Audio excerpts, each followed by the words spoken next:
Good Thursday morning, and welcome to Ice Age TV, the internal combustion engine age YouTube channel with cars and trucks and SUVs and all those other things and opinions that some like to hear and some don't like to hear. And yeah, what the heck is going on here today in this Thursday morning? Beyond believable. This area here, I have to say, spring is here. The trees are all blooming. It's warm out. I mean, it's just incredible. It's beyond believable. We had no winter. And probably eat my words at some point. But for the moment, just nothing happened this year up in this area. Really, that was very dramatic for the winters. Incredible. And going on here today on the Ice Age YouTube channel. Am I stuck? I tell you what. I've been really fortunate that I've had a great participants in my YouTube channel. And when I say, am I stuck? I think we're going to use the word today, stuck. Yeah, I just think that, I think that can have a lot of meanings in a lot of ways of where we are in the state of times and the cars and trucks and even YouTube channel. And come on, girl, let's go. Come on. It's interesting. It's so weird on this YouTube channel how you don't see comments. It's like lately I haven't been seeing comments. Just this morning, just a few minutes ago, I literally noticed there's a lot of comments, but they're not populating like they usually do. And I've had to go to a whole different area to see comments. I'm actually seeing a lot of comments that I never responded to people over the last good week or more. And I'm not even done looking. What's that all about? Technology. It's just about drive you nutty sometimes. Come on, girl.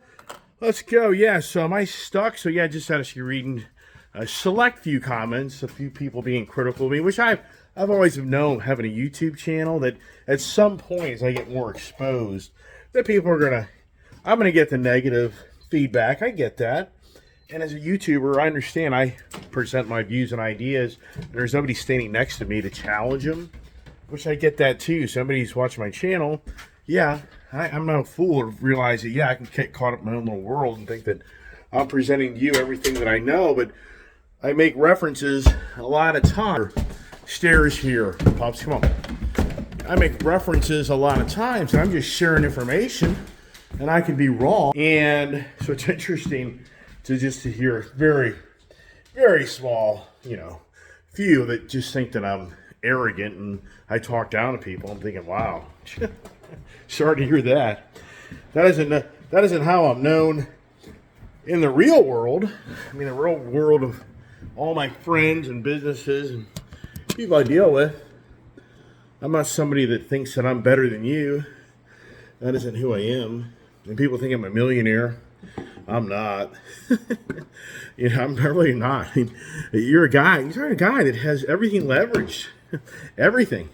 If I was to start losing my income, this stuff all goes back. I don't own it. So anybody watch my YouTube channel, I don't own any of this stuff. It's all the banks own it. So anybody thinks I'm this rich ass guy, it's like I have a YouTube channel that was started because of people that know me. It's like, you're just a crazy guy who goes and buys cars all the time. You should just share this stuff. And I have. But I never wanted to. Because I just thought to myself, I mean, how far can you go on a YouTube channel? And it's very challenging. So anyways, sorry to hear anybody who follows my channel. I feel like I'm talking down to them. And this is a buff. What this does for me, up in this colder environment, I don't get a cold like I used to. So if anybody out there that's a little older in life or whatever, this keeps the air from getting down your chest. So it's been a huge difference. I figured this out years ago. These are buffs, and it's like you can put there. It makes a huge difference of keeping your upper body warm. And that's why I wear them. But I know it has that arrogant, I guess the European flair look or whatever. So am I stuck? Yeah, in so many ways on my YouTube channel. How can I continue to go out and buy cars all the time? I mean, at some point, it's just you run out of money, and you're so buried. And that's why I thought to myself, stuck. Yeah, I'm stuck. I mean, I'm stuck with some cars out here that have lost tons of value, and I can't get rid of them. I can't trade them for something else. And that's what really, that wasn't that actually, the reason this morning I came up with the thing stuck was, and oh yeah, some people don't like how I've gotten kind of political, but for me, we live in the times of society that people don't want to talk about what's going on. They don't want to talk about it. I mean, that's where we are. So, and that's why the green agenda and the social agenda is gaining traction like never ever seen, because nobody's has the money or the resources or the power to shut it down. That's what I want to talk about, how we're stuck. But Vivek Ramaswamy, I guess I do not know if I pronounce his name, Ramaswamy. This guy Vivek, he's a guy I think that could be a guy that could be somebody for us to be very supportive of, to hopefully stop the what we're stuck in right now. So yeah, so it's where this whole idea was. Last night I read an article on a Rivian literally pulling a tractor trailer out off the side of the road. A Rivian truck, which I've badmouthed on comparing it to a full-size truck, which I've always said I don't think they should categorize it in the full-size truck category because it doesn't look like a full-size truck. But anyways, beyond believable. I mean, it's beyond believable that this Rivian truck pulled out a tractor trailer. There's, if you probably Google it, I don't know if it's on Motor Trend or Car and Driver. I can't remember which. But anyways, it shows this Rivian truck yanking out a full, a huge semi-truck. Yes, it's crazy. And I thought, so that's where the idea came to me this morning is are we stuck? And I thought, wow, I think we are stuck. I think we are stuck in so many areas in the whole, everything that's going on around us. Just as I've talked about numerous times of my Ford Mustang Mach-E, that vehicle's value is ridiculous, that I'm stuck with that vehicle without me writing a huge check to get rid of it, which I'm not going to do that. So I'm stuck with that vehicle for a while till I pay down the note on it over the next year, 2 years, who knows? I don't know. Or all of a sudden, used car market and electric cars goes through the roof for some odd reason, and that thing gains a lot of value again. I don't know. So there's just one example of me being stuck, but I think to myself as well, I think there's a lot of other people in the automotive world right now that are stuck as well, because people went out and paid a lot of money for used cars, and if they're wanting to get a new car right now, the new car market is still stuck in so many ways.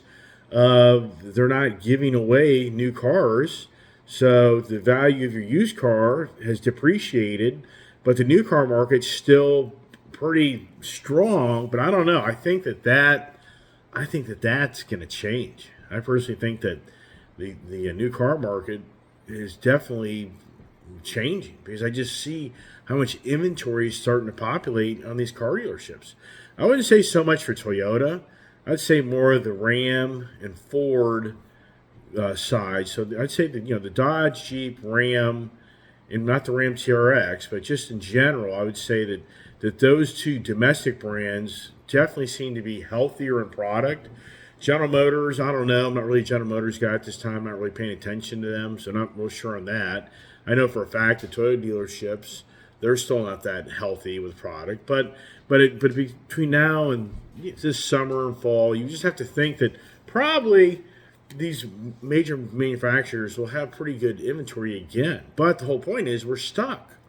I really think the automotive industry now is kind of stuck. And I'm just kind of sensing more than ever from the interactions of me going to dealerships here recently that the car, that it isn't what it was. That they're still selling cars, but I just feel like it's definitely slowed down. I really feel like the market is for sure slowing down. Now, I don't think the lights are turning off. I don't think anybody here has watched my channel. It's a car dealership.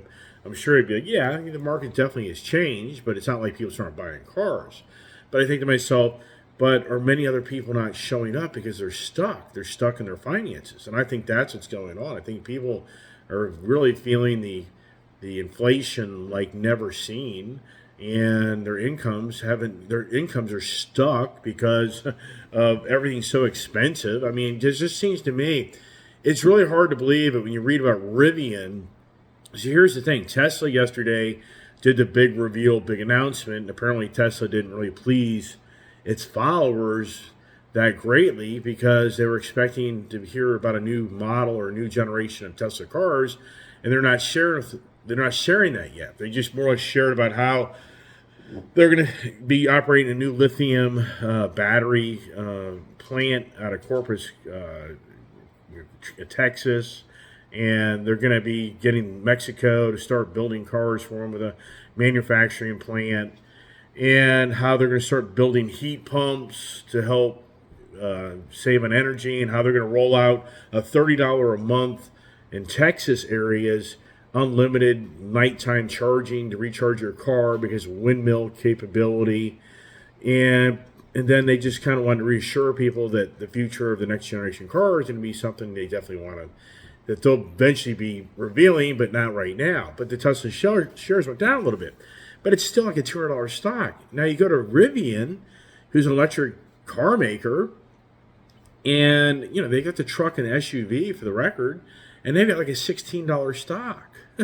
I mean, you just think, wow, Tesla, I get Tesla. I mean, I understand what's going on there. But at the same time, you think, wow, a $200 stock to Rivian's at 16. Rivian's burning through cash. They went through $2 billion last quarter. They had $16 billion. I think they're down now to like $14 billion, and they're going to bleed through a bunch more between now and the end of the year. And they're speculating they'd be down to $6 billion. And so for the Rivian product, but at the same time, they're showing that they have like 117,000 orders for the Rivian that they haven't been able to fulfill yet. I just think it's just what I mean.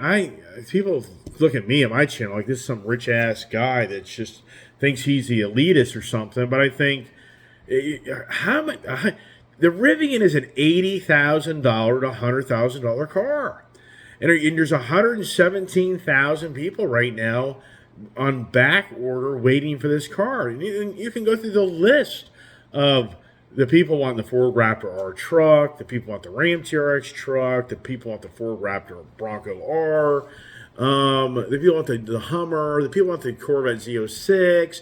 I mean, these are all basically $80,000 to $100,000, $150,000 cars. And you've got borderline in the automotive world, the masses begging to buy these things. And be so lucky if you can even get one. I know for a fact, if you watch my car show videos, one of the guys that is on there, he has an order for the Z06. And if I remember right, I think he's like number 420 on the waiting list or something. He could have been 220 or 420. So the whole point is, oh my gosh. If anybody thinks for this country's in economic, hardships, I just think to myself, I just don't see it. I don't see it. And wow. I mean, beyond believable. And then for the people that are lined up, I guess the Teslas. I mean, I'm not a Tesla guy, so I'm not following that car that closely. But then here I'm on the opposite side of the coin here, which is very interesting. Carlos Tavares, which I've never been a fan of this guy. He's the CEO of Stellantis. He did a great article. This guy, I thought this guy was more green. He really isn't. Actually, reading this article, I'll be the first to raise my hands and say, wow, I didn't realize this guy was a little bit more balanced in the European flair. There's a whole article of him being in New York, I guess with the New York Auto Show, whatever. I'm not even following that. But anyways, the whole article, and it's incredible how he is really shaming the green agenda. I mean, he in so many words is saying that this whole green agenda thing is such a fluke. I mean, he talks about how to get an electric vehicle in today's technology to 400-mile range, it's 1,000 more pounds of material you need to accomplish that. He talks about, which is not really, it isn't reasonable for a vehicle to be add another 1,000 pounds to it to be able to get a 400-mile range out of the vehicle. And then he talks about how the amount of material they underestimated of the amount of material you'll need to make these electric vehicles.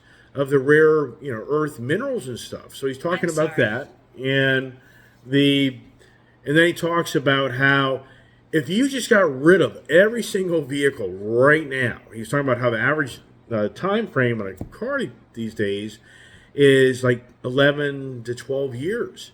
And he made the comment that if you could get rid of every vehicle right now and replace it with every vehicle today, non-electric, it would accomplish 50% of the zero emissions goals.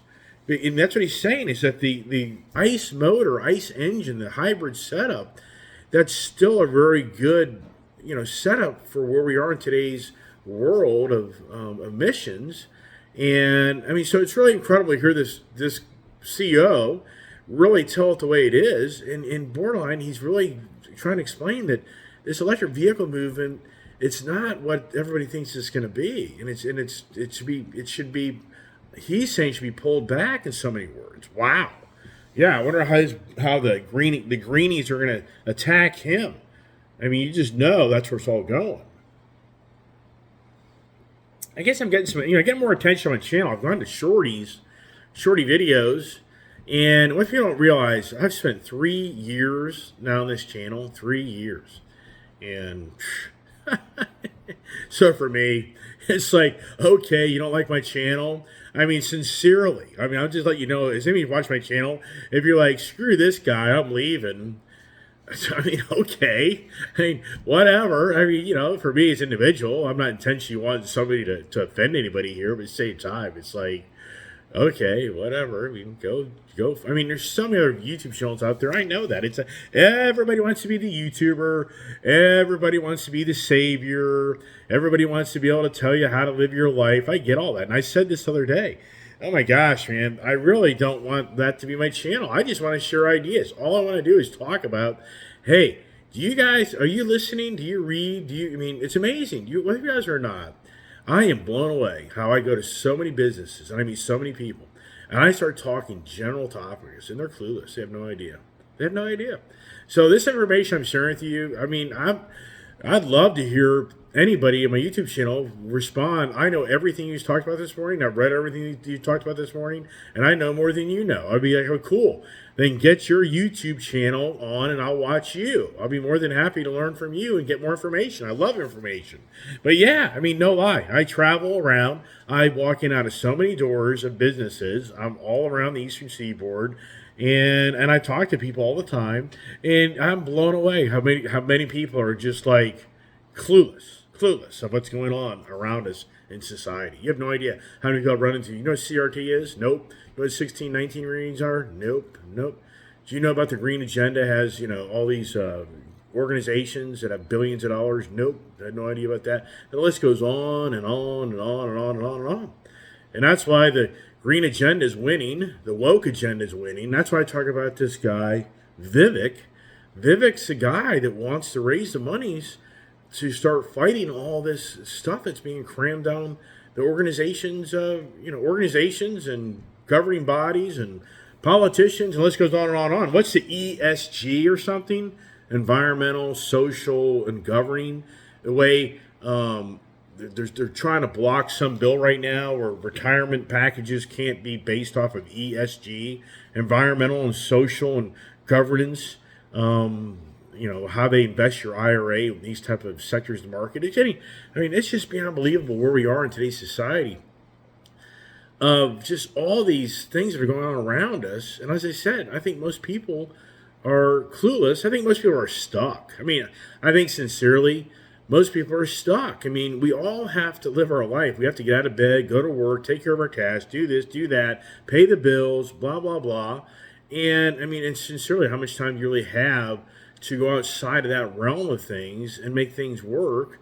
And I've said that for years. We can argue all day long among ourselves, but downtown, who has the money and the lobbying powers for you and I to go downtown and prove our ways and get things done? Yeah, good luck. That's why the politicians get sold out by the Green Agenda and the woke agenda, because people with that money give it to them to go run on platforms to get their things accomplished. That's why they get elected. And that's why this guy Vivek is different where he's the opposing to all this, and he's rounding up the monies to try to fight it. And I think that's a great thing. And some people on here, what's interesting is I voted for Donald Trump. I think some people think I hate Donald Trump. I'm not a Donald Trump hater. That isn't my message. My message is I don't like how Donald Trump treats people, and he kicks him to the curb, throws him under the bus. And I just don't think he's the guy to run again, because all the haters of Donald Trump are going to show up in troves again, and it'll be a big major blowout again about who won the election. I mean, yeah, right. And that's what I think to myself, stuck. It seems to me more than ever when you read about people's income and the expenses of everything, it seems to me like a lot of people are in so many ways stuck. I mean, are they? I mean, I'm reading that right now, the 25-year-old to like 37-year-old or whatever age group, like couples, they're $40,000 in credit debt, and they're living off credit right now to pay their bills. Is this factual? I have no idea. But during the pandemic, we all know. I mean, was the pandemic just crazy? I mean, I think to myself, was the pandemic time just a crazy time? I mean, to me, just incredible. Do you realize in San Francisco, Oakland, California, they still have COVID guidelines for no rent for landlords that are now 3 years in, and Oakland, California is getting ready to push the deadline from April 29th out again. So if you own property in the Oakland, California area, you're not getting paid rent for the last 3 years. I mean, is this? I mean, talk about stuck. What do you do? I mean, at some point, what do you do? Wait, you sell your property to somebody? Yeah, and they're like, why? Why do I want to buy it? If you're going to give it to me for half off, I'll buy it. But otherwise, why do I want your problems? Yeah, so those people stuck. Are people stuck with their houses right now? I mean, you just see all these different reports. And I think what's so unfortunate is what's going on in this country more than ever is all the people that have all the values of these homes up in the Northeast, out in the West Coast, they're just destroying the South. The North Carolina, South Carolina, Georgia, Alabama, Tennessee, Florida, you can just name all these states where the people are moving out by the droves because they're selling their $1 million home where they can go down there and buy it for $500,000.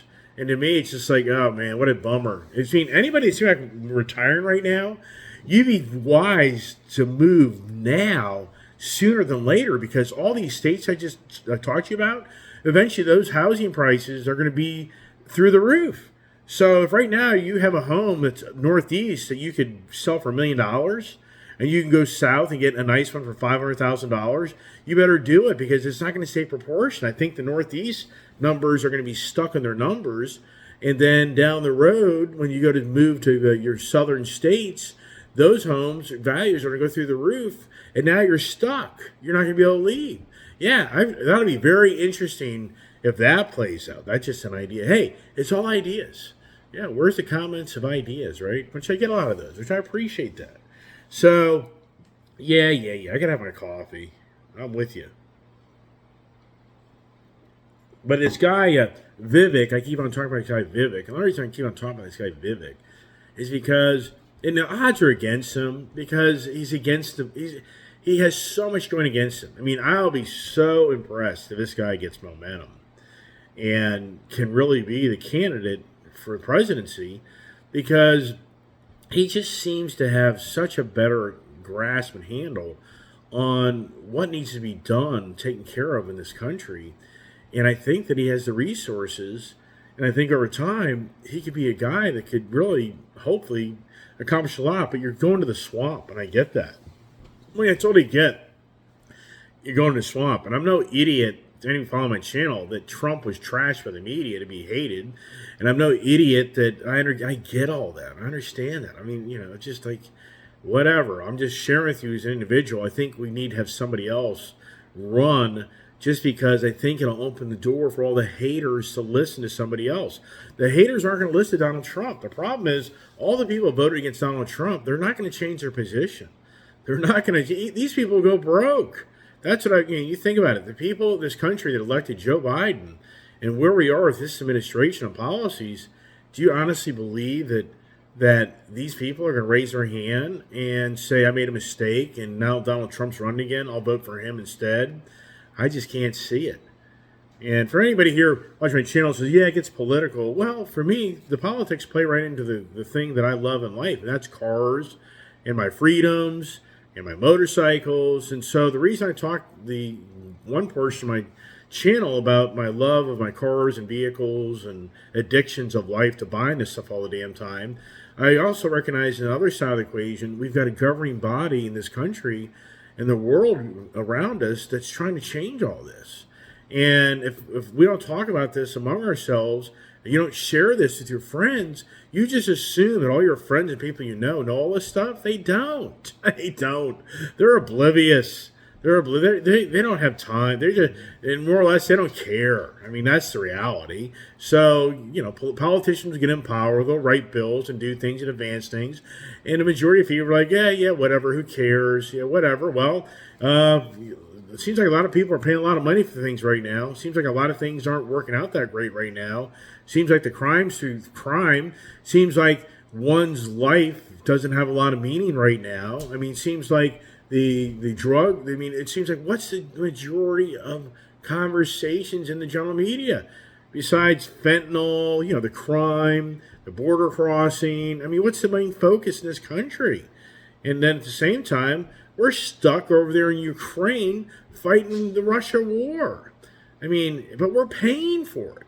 And if more people would raise their voice and start letting the sitting politicians know that this isn't acceptable, would it change anything? I don't know. Just throwing ideas out. I'm not here to be the savior of the YouTube world. And so anyways, what do you think of the Dodge Challenger Scat Pack wide body smoke screen car I showed last night? What do you think of that idea? That's so crazy and how this is playing out. I don't think the deal will go down. It's just there's no trade. If I do this deal, it'll be a buy. It won't be a trade. Yeah, right. Which I've been saying, I don't want any more damn cars. So what spurred this on? Well, the car sales guy at the dealership wanted to find out about the Ram TRX truck, and I'm just not excited about that look of that truck. I'm just not there. I don't know why I'm not there. I'm just not real excited. So I said, what about a Jeep Grand Wagoneer? You got any of those? Nope, got none of those. So then I kind of looked at his inventory, and I said, you got any used Challengers? From what I look at, you don't have much. I don't think you have anything. And so then a little time went by. Unbeknownst to me, this dealership I'm dealing with, they just opened up a new used auto outlet right next door up the street from them. And so the guy texts me, hey, I've got a really nice wide body Scat Pack 2020 smoke screen car here, and we just took it on trade. You interested? I'm like, oh, here we go. What's really crazy is the car is from Tennessee. Yeah, the car is a Tennessee car. 2 owners from Tennessee.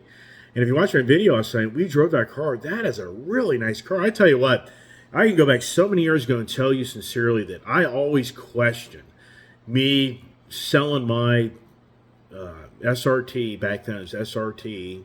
Didn't have a wide body package, all the other stuff. So it was the SRT setup, Challenger, same thing, 392 motor, all the performance pages and package. And I just always questioned myself selling that for that Hellcat, my Plum Crazy Hellcat. And I thought, man, why'd I do that? And what's even crazier, talking about stuck, the prices on these Challengers are crazy. It's crazy. This is no lie. I paid, if I remember correctly, $64,000, I think, for my Plum Crazy. I think. It's either $62,000 or $64,000. And I kept that car for like a year and a half. And when I went to sell it, I'm trying to remember. I think that I got maybe 48 for it. I just can't remember. But it was like in the 40s for that car.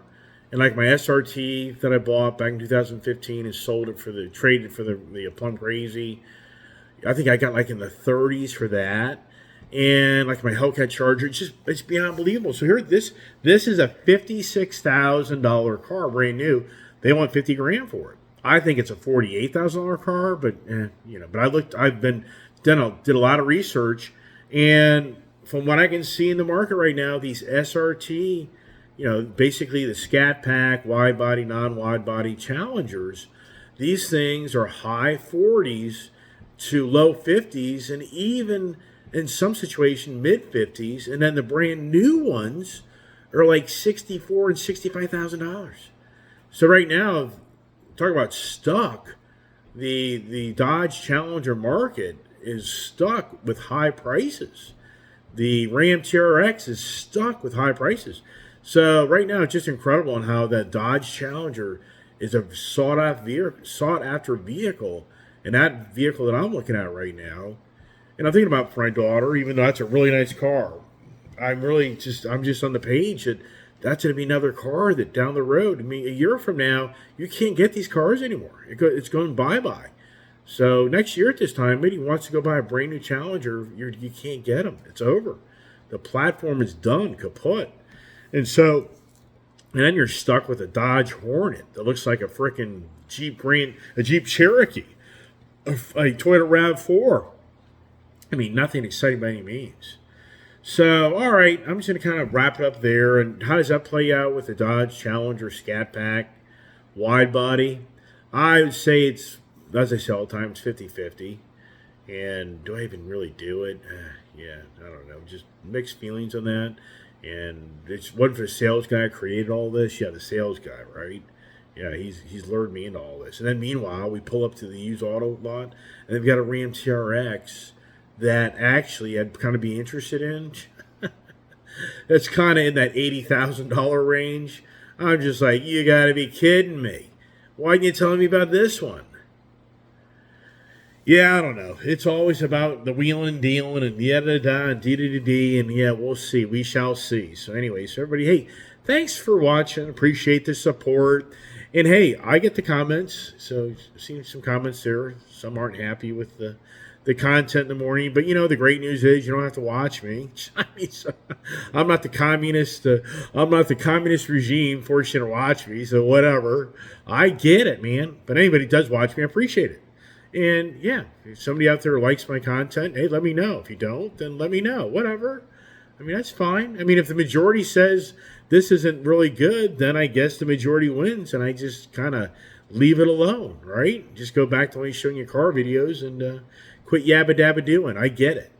But anyways, I hope it helps others out. That's kind of what I'm thinking, is just sharing information, and maybe you didn't know about something, and maybe you learned something, maybe you didn't. And you can share something with me, and I'll learn something too, which I do. I learn through a lot of comments of what other people watch my channel, and they share information, and I'm like, that is great information. You just taught me something. That's awesome. All right, everybody, thanks for watching my channel. Stay safe, stay tuned, and God bless.